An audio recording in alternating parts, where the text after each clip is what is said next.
Thank you, Mr. President. First, I want to commend the senior senator from Arizona for an extraordinary stand of courage and just a great speech on the floor a few minutes ago.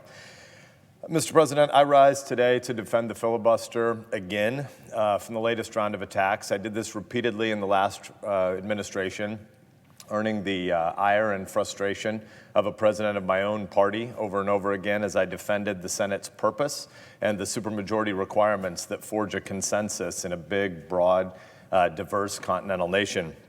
Today, I rise to defend the filibuster again when it's a president of the other party who's decided to go full demagogue. For his entire career in the Senate, basically, Joe Biden served in this body as long as I've been alive, plus or minus a few years. Joe Biden was a stalwart defender of the filibuster. He said that weakening the filibuster would, quote, eviscerate the Senate. But earlier this week, the president was pushed around by a bunch of rage-addicted 20-somethings on his staff and agreed to go down to Georgia and just read whatever nonsense they loaded into his teleprompter. It was shameful. It was sad. The president of the United States called half of the country a bunch of racist bigots. Think about that. Half the country, a bunch of racist bigots. He doesn't believe that. This was a senile comment of a man who read whatever was loaded into his teleprompter. His speechwriters puppet mastered him into saying that anyone who disagrees with him is George Wallace, Bull Connor, Jefferson Davis. You disagree with Joe Biden, and you're Jefferson Davis. It's pretty breathtaking. Equating millions of Americans to some of the ugliest racists in all of American history, that isn't just overheated rhetoric, it's a disgusting smear. Does President Biden really believe this in his heart of hearts? Based on the conversations I've had with him over the years, I don't think he believes this at all. So let's go back to last year. Candidate Joe Biden ran for office promising that he would unify the country. That's why the man was elected, because he said that the crap we went through the last 4 years was wrong. He said he was going to try to unify the country. But now he's decided to surrender to a tiny little far-left group in the mistaken belief that the loudest voices on Twitter actually represent America. It'd be useful for us to pause and recognize the overwhelming majority of all political tweets in America come from less than 1.5% of Americans. Let's just say that again, because there are a bunch of morons around this building who've decided to take their Twitter feed as reality. It is not reality. What the president said in Georgia was nonsense, and Joe Biden, of decades in the U.S. Senate, knows that. The president will be coming to Capitol Hill in the next hour. If President Biden really believes that Jim Crow is the same thing as a lot of states who've decided to reconsider some of their COVID expansion policies around voting, Jim Crow and redeliberating about COVID expansions are the same thing, he needs to make that argument in person. If Joe Manchin is really as big a racist as Joe Biden apparently thinks, if Kyrsten Sinema is really a racist, that's what animates Kyrsten Sinema in the eyes of Joe Biden, he should have the courage to say that to their faces. He's not going to say that to their faces because he doesn't believe it. Ron Klain has an army of Twitter trolls that he's decided are reality, and he's decided to have President Biden become something completely different than the person who ran for office last year or who served for decades in the United States Senate. In fact, if Joe Biden really believes that Joe Manchin and Kyrsten Sinema are bigots, why has he not called for them to be kicked out of his party? If they are as racist as Bull Connor and Jefferson Davis, why does Joe Biden want them in his party? The stuff he said in Georgia is nonsense, and you wouldn't say it to regular Americans in New Jersey or West Virginia or Arizona or Nebraska because it's not true.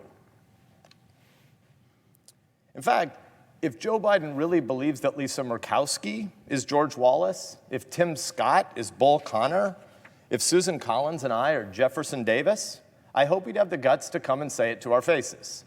But he's not, because this is performative politics. It was nonsense, and everybody knows that it goes away after this weekend. But Chuck Schumer might have a primary from AOC, So it's really useful to shift the blame for his disastrous leadership of the Senate over the last 13 months from himself to Kyrsten Sinema and Joe Manchin. That's really what's happening right now. President Biden ought to have the courage to stand up to his own staff, and he ought to be enough of a man to apologize to the Senate and to the American people for the nonsense he said in Georgia. The vast majority of what he said, violating the Ninth Commandment, disparaging people, was not what he really believes, and he wouldn't say it to me face to face. This fiasco is ugly, and it was entirely unnecessary. It makes no sense to federalize our elections right now. By the way, you can differ with me about that. You can believe that federalizing all elections is a good idea. It is in our constitutional system. But to demonize people as racist bigots because they're not in favor of federalizing the elections, that's a pretty bizarre leap. But let's just review a little bit of history. Last year, we had a president who disgraced his office by trying to steal an election. What stopped that? Our decentralized state-based systems of elections are what stopped last year's attempt to steal an election. It makes absolutely no sense to try to go into nuclear partisanship now when we should actually be talking about how you prevent another January 6th by doing the hard and actual bipartisan work, not the grandstanding for Twitter, but the hard and bipartisan work of reforming the Electoral Count Act, which is 130 years old and obviously doesn't work that well. We should reform the Electoral Reform Act. This is about subversion of an election, not suppression. There are real problems in our electoral system, and we could be doing work to actually fix that and try to stop the institutional arsonists in Congress who want to build political brands on the wreckage of American institutions. We could do real work. The president decided to do something completely different this week. But here's the silver lining. President Biden, Leader Schumer, and everybody in this body knows that the charade we've been going through for the last 3 days, it's great for the 1.5% of people addicted to rage on Twitter. I get it. 1.5% of people get their jollies out of this. It's bad for America. It's just as undermining of public trust in elections as what Donald Trump did last year. But here's the thing. Everybody going through this charade knows that it dies this weekend. Why? Because members of the Democrats' own conference know that there is no exception to the way the Senate rules work. Every single senator knows that the filibuster is not going to die this weekend, and every senator knows that if it would, the nonsense rhetoric about one exception, it's like lose your virginity just once. Every senator knows that that's not really how it works. Once the filibuster goes for X, it goes for Y, and it goes for Z. Today it's election centralization, tomorrow it's gun politics, the next day it's climate debates. Every red-hot issue in American culture and American politics would be in the same exception because every issue would be just as urgent next week, next month, and next year. Fortunately, Senator Manchin knows this, Senator Sinema knows this, and by the way, a whole bunch more colleagues of mine in the Democratic Party also know this. They just don't have as much courage to say it in public as those two. A whole bunch of my colleagues, I tried to count this morning, it's between 15 and 18 of my colleagues in the Democratic Party have privately told me they regret following Harry Reid over the tribalist cliff in the summer of 2013 for just the one exception of judicial confirmations to the DC Circuit Court of Appeals. I think 15 to 18 Democrats have privately told me they regret this. Why? Because that one-time exception is now how the entire executive calendar works. And everybody knew when Harry Reid set this place on fire in 2013 that that's what it was going to produce. And the same exact thing would happen on the legislative calendar with this supposed one-time carve-out from the legislative filibuster. Let's remember what this institution is for. What the Senate is supposed to be about is we're supposed to be the one part of Congress and the one part of the American government that thinks beyond a 24-month window. It is the job of the people who serve in this body, only 100 people right now, and only I think it's 2,100 people across 230-some years of U.S. history. Only 2,000 people have had the honor of serving our states in this body. It's supposed to be our job to take the long-term view. Not just 24 hours of Twitter, but we're supposed to think beyond the 24 months of the next election. That's what our job is supposed to be. There are a lot of people around this place who apparently can't think beyond 24 hours right now. That's their right, but they shouldn't be senators. Because the purpose of this place is supposed to be to take a long-term view. Some of my colleagues are convinced that Americans are polarized because Congress doesn't act more or faster, and they think that the solution is supposedly to eliminate the filibuster. They're kidding themselves. That would not extinguish the fires of red-hot tribalism in this country. It would throw gasoline on them. Addressing the real tribal disease in America requires a Senate that becomes less tribal, not more tribal. Senator Sinema's speech should be commended to every member of this body to go back and read. She said there are two fundamental questions before us today. One is, where does the descent into tribalism in this institution ultimately land, and what can each of us do to stop that? Those are the two big questions that she said should be before us today. Getting rid of the filibuster means this. It means that you turn one razor-thin majority imposing its will on the American people and on legislation into a pendulum swinging another razor-thin majority 24 months later that sweeps all of that aside and jerks the American people around to the opposite legislation of what was just passed, 50-50, 51-50 in today's Senate. And all of it flips 11 months from now, and the legislation all gets undone and new legislation gets put in place. Do you really think regular folks in New Jersey and Nebraska want that? Hardly any of them want that. Imagine what the current situation would look like if you have that federally imposed whiplash on our most sensitive issues inside every 24 months. We think tribalism's bad now. I guarantee you can make it worse, and eliminating the filibuster accelerates that descent into tribalism. There's a place, of course, where simple majorities rule. It's right down that hallway. We have a House of Representatives already. Does anybody want to make the argument that that place is healthier than we are because it's a simple majoritarian body? No. It's plain to see in an age of hyperpartisanship and social media grandstanding that the House is being more and more ruled by demagogues and dolts. That's not what the Senate is called to do. The Senate is supposed to be a different place. The Senate is supposed to be the place where passions are tempered and refined by people who are responsible for thinking beyond our next election, which is why every election cycle in America only has 1/3 of senators even up for re-election. That's the whole reason we have 6-year terms.